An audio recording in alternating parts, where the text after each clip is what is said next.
ગુજરાતમાં 12 જૂનના રોજ ચોમાસાની સત્તાવાર એન્ટ્રી થયાનું કહેવાય છે અને એન્ટ્રી બાદ ચોમાસાએ બ્રેક માર્યાની પણ ચર્ચા છે, પરંતુ કેન્દ્રીય હવામાન વિભાગનું કહેવું છે કે હજી પણ ચોમાસાની એન્ટ્રી ગુજરાતમાં થઈ જ નથી।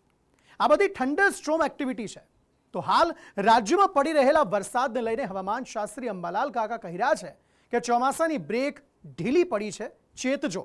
આગામી 17 થી 22 જૂન સુધી મેઘો ગુજરાતને ઘમરોળશે। ચોમાસાની બ્રેક પડી ઢીલી, તૈયાર રહેજો, 17 જૂનથી આવે છે ગાજવીજ અને વંટોળ સાથે પડશે વરસાદ।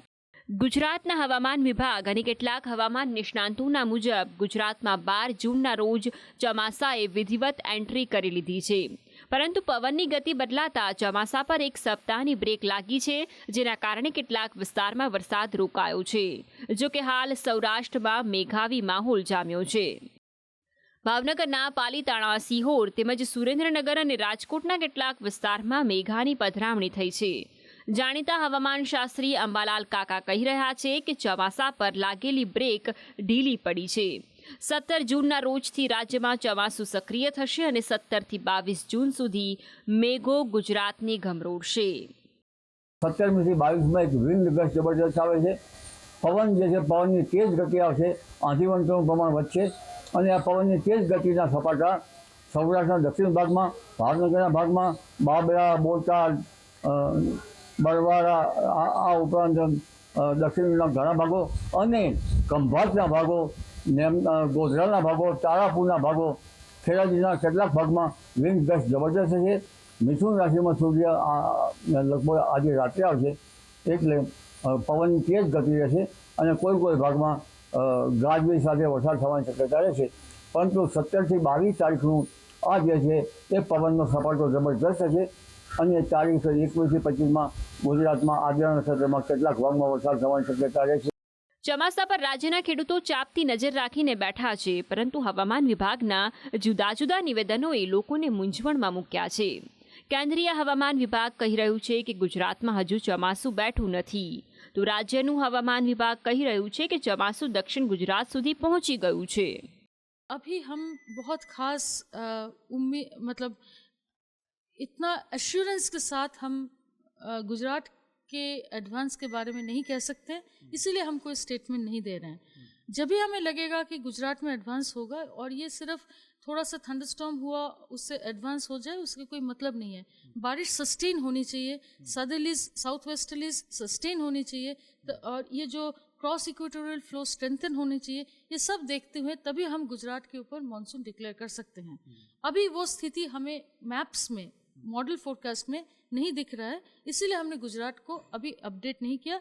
जैसे आगे आगे हमारे ये सिचुएशन पैदा होगी, हम ज़रूर अपडेट करेंगे। अभी मानसून की जो पोजीशन है वो अभी वलसाड़ नवसारी तक जो एंटर किया था वो वहीं पे बनी हुई है, और अभी आने वाले 1-2 दिन के लिए मॉनिटरिंग हम लोग कर रहे हैं कि आगे फर्दर मतलब एडवांस कहाँ तक होगा। આ મામલે બીજા એક હવામાન નિષ્ણાંત પરેશ ગોસ્વામી કહી રહ્યા છે કે કેટલીક વાર સિસ્ટમમાં એરરના કારણે આવું બનતું હોય છે। રાજ્યના હવામાન વિભાગ સાથે હું સહમત છું। નૈઋત્યનું ચોમાસું દક્ષિણ ગુજરાતના નવસારી સુધી પહોંચી ચૂક્યું છે। ચાલુ વર્ષે ઘણા બધા સેટેલાઇટોના માધ્યમથી પણ જે પ્રિડિક્શન થતા હોય છે અને અન્ય ઇન્સ્ટ્રુમેન્ટોની અંદર ઘણી બધી એરરો પણ જોવા મળી છે। 2-3 વખત એવું પણ આ વર્ષે જોવા મળ્યું છે કે જ્યારે હીટવેવના રાઉન્ડ ચાલતા હતા ત્યારે અનેક જગ્યાએ 50 ડિગ્રી કરતાં પણ ઊંચા તાપમાનો છે ઇન્સ્ટ્રુમેન્ટોએ બતાવ્યા હતા, પણ વાસ્તવમાં ત્યાં તાપમાન પહોંચ્યું ન હતું। આવી એરરો હતી। એવું બની શકે કે આ વખતે પણ કોઈ એવી એરર હોઈ શકે, પણ અત્યારે અલગ અલગ જે મોડેલોના જે અમારા તરફથી જે પ્રિડિક્શન થતા હોય એ પ્રિડિક્શનના આધારે જોવા જઈએ તો જે કંઈ હવામાન વિભાગ તરફથી જે નિયમો બનાવવામાં આવેલા છે એ નિયમોને જોતા એવું લાગી રહ્યું છે કે નૈઋત્યનું ચોમાસું છે દક્ષિણ ગુજરાતના વલસાડ, નવસારી આસપાસ અત્યારે સ્થિર છે, ત્યાં સુધી પહોંચી ગયું છે। આ બધા વચ્ચે ગુજરાતમાં છેલ્લા 2 દિવસથી છૂટો છવાયો વરસાદ પડી રહ્યો છે। ગઈકાલે અને આજે પણ રાજ્યના અનેક એવા વિસ્તાર છે જ્યાં ધોધમાર વરસાદ પડ્યો હતો, ત્યારે આગાહી મુજબ આગામી 17 જૂનથી મેઘો મુશળધાર વરસશે। બ્યુરો રિપોર્ટ, સંદેશ ન્યૂઝ। આ તરફ રાજ્યમાં છેલ્લા કેટલાક સમયથી ચૂંટાયેલા જનપ્રતિનિધિ અને વહીવટ કરતા અધિકારીઓ વચ્ચે ઝઘડા શરૂ થયા છે। ચૂંટાયેલા જનપ્રતિનિધિનો આરોપ છે કે સરકારી બાબુઓ મનમાની કરે છે, કોઈને ગાંઠતા જ નથી, ભ્રષ્ટાચાર કરે છે. જેમાં ચોંકાવનારી વાત એ છે કે આવી ફરિયાદો વિપક્ષના નેતા નહીં પણ સત્તા પક્ષના નેતા કરી રહ્યા છે. એટલે મામલો વધુ ગંભીર બન્યો છે. જેમાં આજે એક નેતાએ તો કામચોર બાબુને ત્યાં સુધી કહી દીધું કે કામ ન કરવું હોય તો કંઈ નહીં, મંજીરા વગાડો, તમારા માટે મંજીરા વિભાગ પણ બનાવી દઈએ. ગુજરાતની સિસ્ટમમાં ભ્રષ્ટાચારનો કીડો એટલી હદ સુધી ઘર કરી ગયો છે કે રોજ નવા કૌભાંડો સામે આવી રહ્યા છે. નેતાઓ અને અધિકારીઓની સાંઠગાંઠથી આ ભ્રષ્ટાચારનો કીડો ફૂલતો ફાલતો ગયો અને હવે આ બાબુઓ એટલા પાવરધા થઈ ગયા છે કે તે ચૂંટાયેલા જનપ્રતિનિધિઓને પણ ગાંઠતા નથી. છાગટા બનેલા અધિકારીઓની મનમાનીથી નેતાઓ રાડ પાડી ગયા છે, જેને કારણે સ્થિતિ એવી બની છે કે શાસક પક્ષના નેતાઓ ખુલીને ભ્રષ્ટ અને કામચોર બાબુઓ સામે પડ્યા છે. સુરત સરથાણાના કોર્પોરેટર પોતાના વિસ્તારમાં ડ્રેનેજની સમસ્યાને લઈને છેલ્લા કેટલાક મહિનાઓથી પાલિકાના ડ્રેનેજ વિભાગના ઇજનેરને કામગીરી કરવા માટે કહી રહ્યા હતા, પરંતુ અધિકારી ટસથી મસ થતા ન હતા. કોર્પોરેટર કનુ ગેડિયા ખુલીને તેમની સામે પડ્યા છે. ગેડિયા કહી રહ્યા છે કે ઇજનેર ભૈરવ દેસાઈને કામ ન કરવું તો કંઈ નહીં, મંજીરા વગાડે. અમારા વોર્ડમાં નાના વરાસા વિસ્તાર, સરથાણા વિસ્તાર અને સીમાડા વિસ્તારમાં હાલમાં ગટર લાઈન અત્યંત સાંકડી પડે છે, જેથી કરીને ડેઇલી સવારે ગટર ઉભરાય છે અને સલકાય છે. આથી અમે વારંવાર રજૂઆત કરીએ છીએ કે આ ગટર લાઈન મોટી કરવામાં આવે અને મોટા પાઇપ નાખી અને નવી ગટર લાઈન નાખવામાં આવે, પરંતુ આ બાબતે કોઈ જ એક્શન લેવામાં આવી નથી. જ્યારે કોઈ અધિકારી આળસુ અધિકારી હોય કે કામચોર અધિકારી હોય એટલે કામ નથી કરતા હોતા, તો આવા અધિકારીઓને લીધે બીજા અધિકારીઓને પણ સાંભળવાનું થતું હોય છે, અમારે પણ સાંભળવાનું થતું હોય છે. તો આવા આળસુ અધિકારીઓ માટે એક મંજીરા વિભાગ શરૂ કરવો જોઈએ અમને, અને તેમને મંજીરા વગાડવા માટે બેસાડી દેવા જોઈએ એવું મારું માનવું છે. કોણ છે અધિકારી જે કોર્પોરેટરનું જ કહેલું નથી માનતા? ડ્રેનેજ વિભાગના હેડ ભૈરવ દેસાઈને અનુલક્ષીને મેં આ કહ્યું હતું. અમદાવાદ પૂર્વના ધારાસભ્ય અમૂલ ભટ્ટે પણ મહિલાઓની સુરક્ષા મુદ્દે પોતાની જ સરકારના વહીવટી વિભાગને પત્ર લખવો પડ્યો છે. અમૂલ ભટ્ટે પોલીસ અને એએમસીને પત્ર લખી શહેરના કેટલાક વિસ્તારમાં અને ટોઈંગ સ્ટેશનમાં મહિલાઓને હેરાન કરાતી હોવાનો ઉલ્લેખ કર્યો છે. અને જ્યારે પોતે જ કહેતા હોય, સત્તામાં પાર્ટીના જ લોકો કહેતા હોય કે આવું થાય છે કે ત્યાં અસામાજિક તત્વો બેસે છે, તો તેની સામે કોઈને કોઈ એક્શન લેવા જોઈએ. જ્યારે આપ કહો છો કે મહિલા રાત્રે 12 વાગે પણ નીકળી શકે છે, હા નીકળી શકે છે, પોતાના વિસ્તારોમાં ફરી શકે છે, પણ અમુક વિસ્તારો, અમુક સ્થળો એવા છે કે જ્યાં આવા અસામાજિક તત્વો બેઠા જ હોય છે. તો સત્તાધીશોએ એમની સામે કોઈને કોઈ એક્શન લેવો જોઈએ. તો આ અમુક ચોક્કસ એરિયામાં અને અમુક ચોક્કસ લોકો દ્વારા જ મહિલાઓને આવી રીતે છેડતી કરવામાં આવે, અભદ્ર કે અશ્લીલ અને બીભત્સ ભાષામાં જે રીતે બહેનો સાથે વાત કરવામાં આવે છે. પણ ક્યારેક જો બહેનો દ્વારા ખૂબ જ ખરાબ રીતે એમને સબક શીખવાડવામાં આવ્યો ને તો આ લોકો ખો ભૂલી જશે, એ વાત તો ચોક્કસ છે. વડોદરામાં ભાજપના ધારાસભ્ય યોગેશ પટેલે સરકારી બાબુઓની જમીન કૌભાંડમાં સંડોવણીની આશંકા વ્યક્ત કરી છે. ધારાસભ્યએ કલેક્ટર પાસે છેલ્લા 3 વર્ષમાં એને થયેલી જમીનોની વિગતો મંગાવી છે. જોકે યોગેશ પટેલે જમીન કૌભાંડને લઈને કોઈ આરોપ લગાવ્યો નથી, પણ એકાએક વિગતો મંગાવતા વડોદરામાં કંઈક રંધાઈ રહ્યાની ચર્ચા છે. સરકારી જમીનો પણ અન્ય લોકોને પધરાઈ દેવામાં આવી છે. આમાં માતબાર રકમો લેવામાં આવી હશે, કરોડો રૂપિયા અધિકારીઓએ લીધા હશે.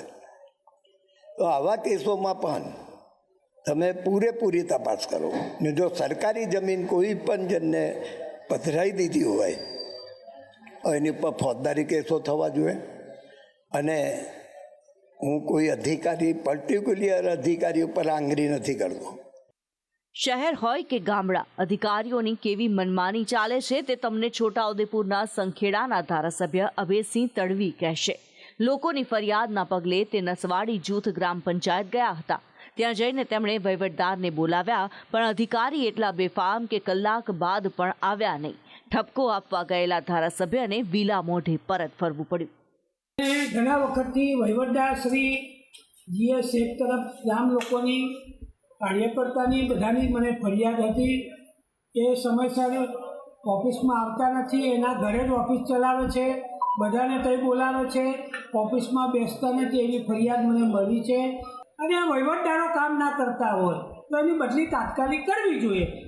બાબુરાજ સામે અવાજ ઉઠાવનારા ભાજપના નેતાઓની યાદી ઘણી લાંબી છે, પણ બેફામ બનેલા અધિકારીઓ મનમાની સાથે મલાઈમારી પણ કરી રહ્યા છે.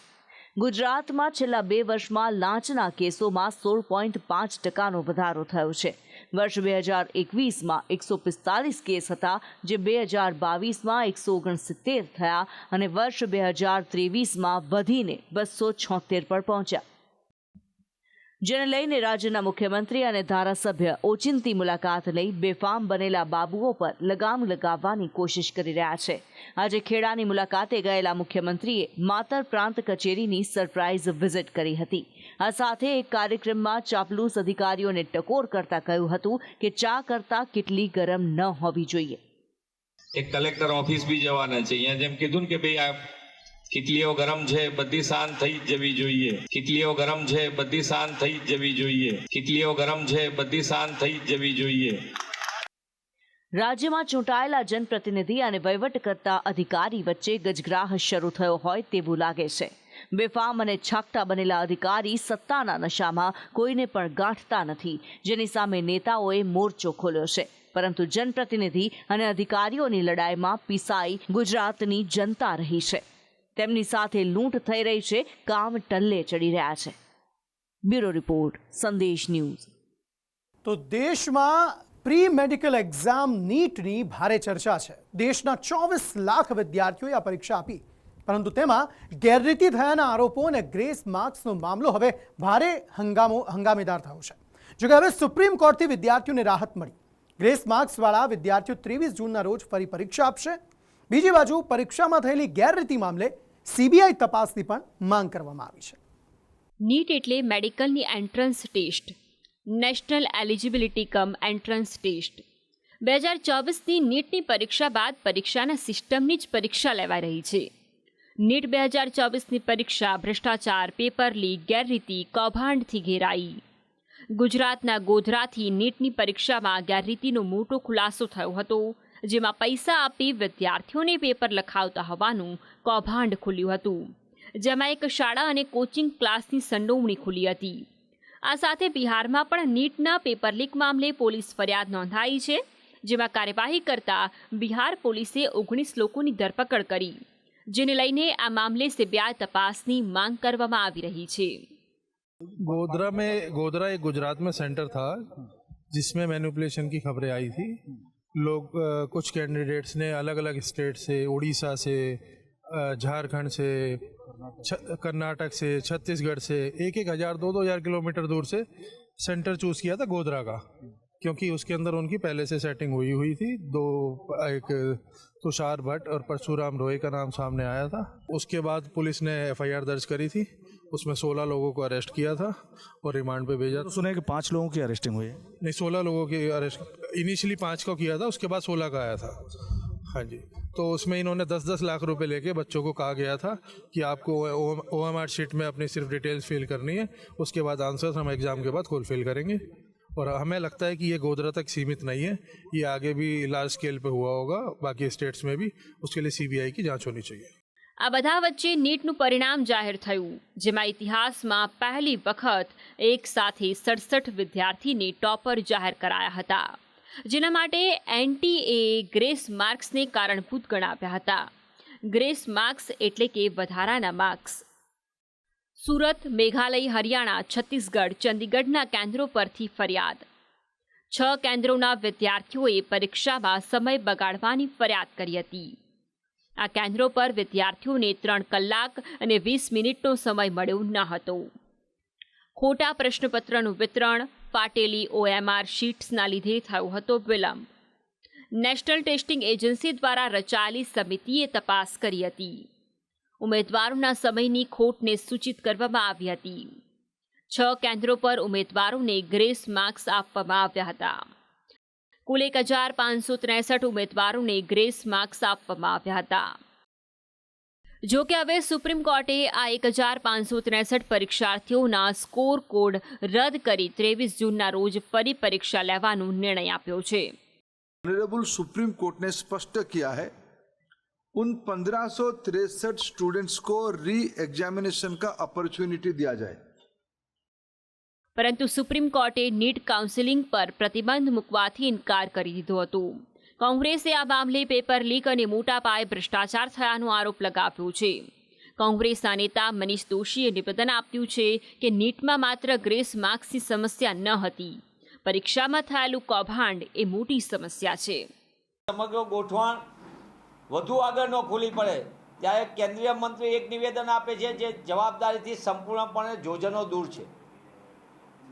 એક તરફ પ્રધાનમંત્રી શ્રી પરીક્ષા પે ચર્ચાનો કાર્યક્રમ આપે છે અને બીજી બાજુ ગેરરીતિ ગોલમાલવાળી વાતમાં સંપૂર્ણપણે મૌન છે. ગોધરાની આખી ઘટનાની અંદર માત્ર ગોધરાની સ્કૂલ સિવાય કેટલી સ્કૂલોની આ ગોઠવણ હતી, આજ દિન સુધી એ અંગે કોઈ જવાબ નથી આપતું. નેશનલ ટેસ્ટિંગ એજન્સી NTA એ CCTV ફૂટેજો અને એની વિગતો હજી સુધી ઉપલબ્ધ નથી કરાતી. આ સત્તાવાર રીતે સુપ્રીમ કોર્ટમાં પણ વિગતો સામે આવી છે. તપાસ એજન્સીને જે વિગતો આપવાની. તો બીજી બાજુ કેન્દ્રીય શિક્ષણ મંત્રી ધર્મેન્દ્ર પ્રધાને પોસ્ટ મૂકીને વિદ્યાર્થીઓને આશ્વાસન આપ્યું છે કે સરકાર કાર્યવાહી કરી રહી છે, તમે ભ્રમમાં ન પડો, આગળ વધવાની જરૂર છે. મહત્વનું છે કે નીટ પરીક્ષા મામલે સુપ્રીમ કોર્ટમાં 3 જેટલી અરજી કરવામાં આવી છે, જેમાં એક છે SITની એક્સપર્ટ કમિટીએ પરીક્ષામાં ગેરરીતિના આરોપોની તપાસ કરવી જોઈએ. વર્તમાન પરિણામો પર આધારિત કાઉન્સેલિંગ બંધ કરવું જોઈએ. નીટની પરીક્ષા રદ કરી ફરી યોજવી જોઈએ. હાલ તો નીટની પરીક્ષામાં સુપ્રીમ કોર્ટે ગ્રેસ માર્ક્સ રદ કરવાનો અને તેમને પુનઃ પરીક્ષાનો વિકલ્પ આપવાનો આદેશ કર્યો છે. આમ હવે આ વિદ્યાર્થીઓને ગ્રેસ માર્ક્સ ભૂલી જવા પડશે, નહીં તો 23 જૂને ફરી પરીક્ષા આપવી પડશે. પરંતુ હજી આ મામલે તપાસનો ધમધમાટ ચાલુ છે. શિક્ષણ મંત્રી અને NTA પરીક્ષામાં કોઈ પણ કૌભાંડ થયાનું નકારી રહ્યા છે, પરંતુ ગુજરાતના દાહોદથી સામે આવેલી ઘટના અને બિહારમાં થયેલું પેપર લીક કઈ જુદી દિશા તરફ ઇશારો કરી રહ્યું છે. જો કે સુપ્રીમ કોર્ટમાં આ મામલે સુનાવણી ચાલી રહી છે અને કોર્ટનો નિર્ણય તમામને શિરોમાન્ય રહેશે.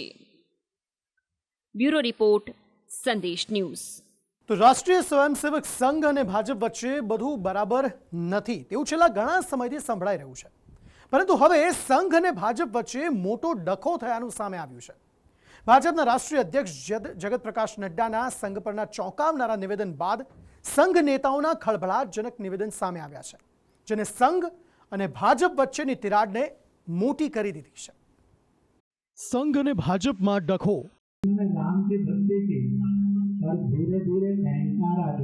परिणामों बाद वधु प्रसरी आग. जिस प्रकार प्रचार के दौरान हमारे करने से समाज में मनमुटाव बढ़ेगा, दो गठ बटेंगे, आपस में शंका संशय उत्पन्न होगा, इसका भी ख्याल नहीं रखा गया. संघनी टीका, विरोधियों पण पड़ा फीका. तो अभी इतना ही बाकी है, वो RSS को भी नकली RSS कह देंगे कल उठकर.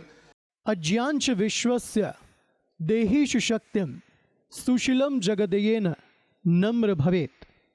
સંસ્કૃતનો આ શ્લોક RSSની પ્રાર્થનાનો છે, જેમાં સંઘના કાર્યકર્તા કહે છે, હે પ્રભુ, અમને એવી શક્તિ દે જેને વિશ્વમાં કોઈ પડકાર ન ફેંકી શકે, એવું શુદ્ધ ચરિત્ર દે જેની સામે આખું વિશ્વ નતમસ્તક થઈ જાય. સંઘ એની શાખાઓમાં સમાજ નિર્માણની વાત કરે છે અને સાથે સાથે પોતાની ભગીની સંસ્થાઓ દ્વારા સામાજિક આંદોલન પણ ચલાવે છે. રાજનીતિમાં પણ ABVPથી લઈને ભાજપ જેવી તેની જ સંસ્થાઓ છે.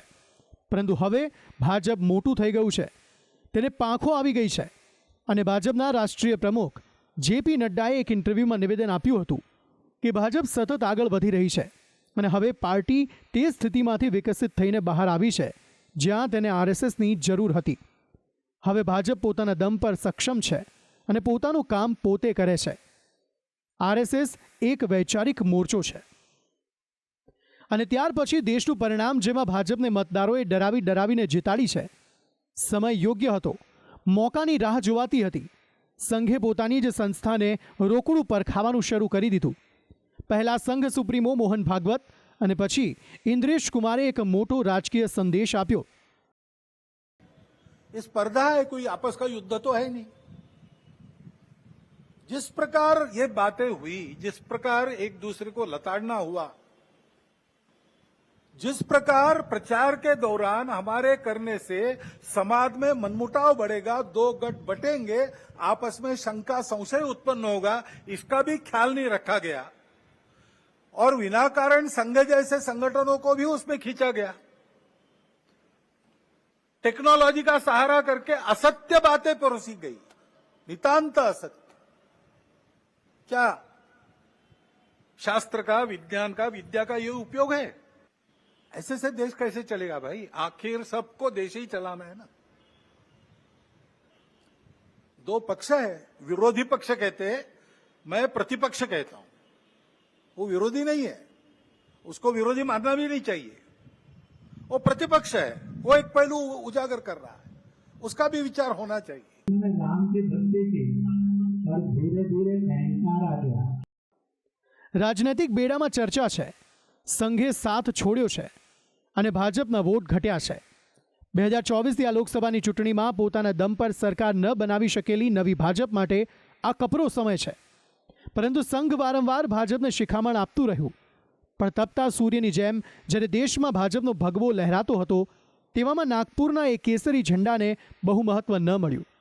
હવે તેની પાછળના શું કારણો છે તેના પર એક નજર કરીએ તો પહેલું કારણ, રામ મંદિરના મુદ્દે ભાજપ અને સંઘને આડું પડ્યું। સંઘે અયોધ્યામાં કથિત નાણાકીય ગડબડી મામલે ભાજપનું ધ્યાન દોર્યું। ચંપત રાયને બોલાવીને ચેતવણી પણ આપી, પણ ભાજપે તેને નજરઅંદાજ કર્યું। રામ મંદિરના નિર્માણ સમિતિના અધ્યક્ષ નૃપેન્દ્ર મિશ્રાને લઈને પણ સંઘને વાંધો હતો। સંઘનું કહેવું હતું કે કાર સેવકો પર જ્યારે ગોળી ચાલી ત્યારે મિશ્રા યુપી સરકારના મુખ્ય સચિવ હતા। બીજું કારણ, પ્રાણ પ્રતિષ્ઠા મહોત્સવને સંઘ રાષ્ટ્રીય આંદોલન બનાવવા માંગતું હતું, પરંતુ ભાજપે તેને રાજનૈતિક બનાવ્યું। એની સાથે સંઘે સલાહ આપી હતી કે લોકસભાની ચૂંટણી બાદ પ્રાણ પ્રતિષ્ઠા કરવામાં આવે, પણ ભાજપ ન માની। ત્રીજું કારણ, આરએસએસ નહોતી ઈચ્છતી કે પ્રાણ પ્રતિષ્ઠામાં શંકરાચાર્ય નારાજ થાય, પણ ભાજપે તેને નજરઅંદાજ કરી, ઉતાવળ કરી અને જે નારાજ હતા તેમને નારાજ જ રહેવા દીધા। ચોથું કારણ, રામ મંદિરના પ્રાણ પ્રતિષ્ઠામાં મહેમાનોની યાદીને લઈને પણ અણબનાવ થયો। સંઘે મહેમાનોની જે યાદી આપી હતી તેને નજરઅંદાજ કરી ભાજપે બોલિવૂડ અને કોર્પોરેટની હસ્તીઓ બોલાવી। પાંચમું કારણ, અડવાણી અને મુરલી મનોહર જોશીને કાર્યક્રમથી દૂર રાખવાની કોશિશ થઈ। રામ મંદિર ટ્રસ્ટ દ્વારા તબિયતનું ધ્યાન રાખી કાર્યક્રમમાં ન આવવા સલાહ આપી, જ્યારે અડવાણી ખુદ આવવા ઈચ્છતા હતા। આ મામલે પણ સંઘે નારાજગી વ્યક્ત કરી હતી। છઠ્ઠું કારણ, ભાજપનું કોંગ્રેસીકરણ અટકાવવા સંઘે આપી હતી સલાહ। ભાજપે વિપક્ષી નેતાઓને પોતાનામાં ભેળવીને પોતાની છબી વોશિંગ મશીન જેવી બનાવી, જે સંઘને બિલકુલ પસંદ નહોતી। સંઘનું કહેવું હતું કે તેનાથી આઈડિયોલોજીને નુકસાન થશે, કાર્યકરોને નુકસાન થશે અને રાહુલ ગાંધીને ભાજપે પ્રતાડિત કરેલા નેતા તરીકેની સહાનુભૂતિ મળશે। જોકે સંઘની આ વાત પણ ભાજપે ન માની। સંઘ અને ભાજપમાં ડખો શરૂ થતાં અન્ય કેટલાક વિપક્ષી દળો હરખાઈ રહ્યા હોય તેવું ભાષિત થઈ રહ્યું છે। ઉદ્ધવ ઠાકરેએ તો ત્યાં સુધી કહી દીધું કે લાગી રહ્યું છે કે હવે ભાજપ જ આરએસએસ પર બંદી लगावશે। क्या कहा था नड्डा साहब, तो अभी इतना ही बाकी है, वो आरएसएस को भी नकली आरएसएस कह देंगे कल उठकर।